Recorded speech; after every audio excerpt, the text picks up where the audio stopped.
là cảnh đi chợ buổi chiều ở Nha Trang ha. Chợ cá ở vậy, kẹt xe sợ luôn nè. Đó vậy thấy không? Nhiều quá ha. Wow. Chợ buổi chiều đó vậy. Wow.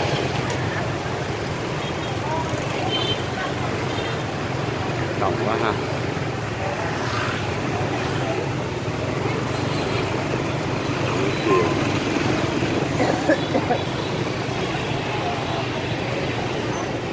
Wow, wow. Buổi chiều ai cũng gấp rút ha.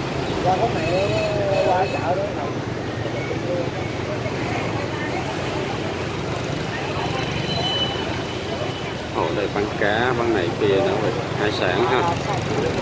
Sản tươi sống. Đó, đường Võ Thị Sáu. Khu này là chợ Bình Tân đó vậy. Đó, rồi khỏe rồi ha.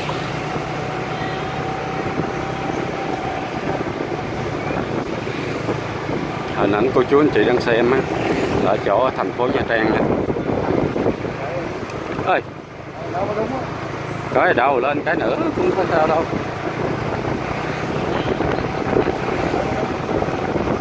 Tưởng đây song song nhau hết mà.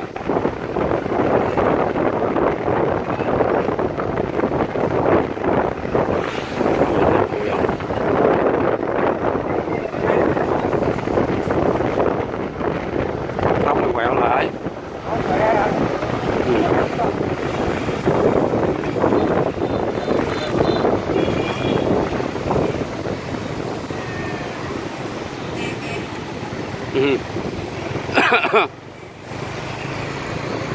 Nghe tới hôm qua nè, hôm qua mình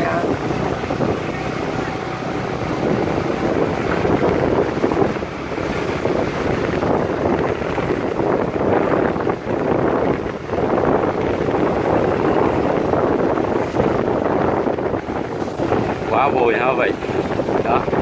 Vậy xem á, hình ảnh quý vị đang xem là cảnh ở thành phố Nha Trang ha. Cái khu này á, thì cách trung tâm khoảng 2 cây số. Từ từ.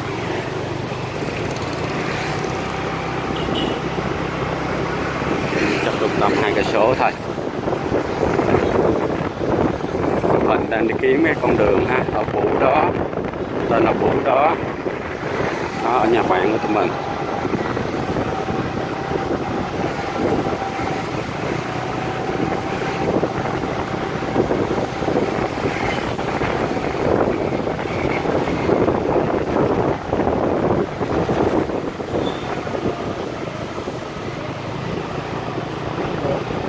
Thì định.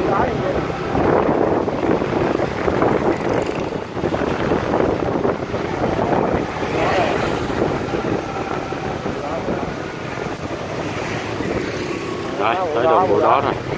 Bây giờ tìm nhà.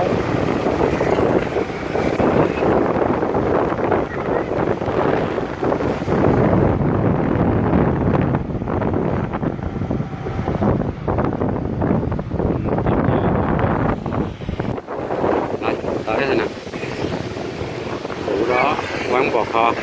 Đúng rồi. Rồi, tới rồi. Đó, tới rồi, gặp được người thân rồi, mừng rớt nước mắt luôn. Nãy giờ ổng đi lạc. Đó, vậy thế mừng gặp người thân rồi đó.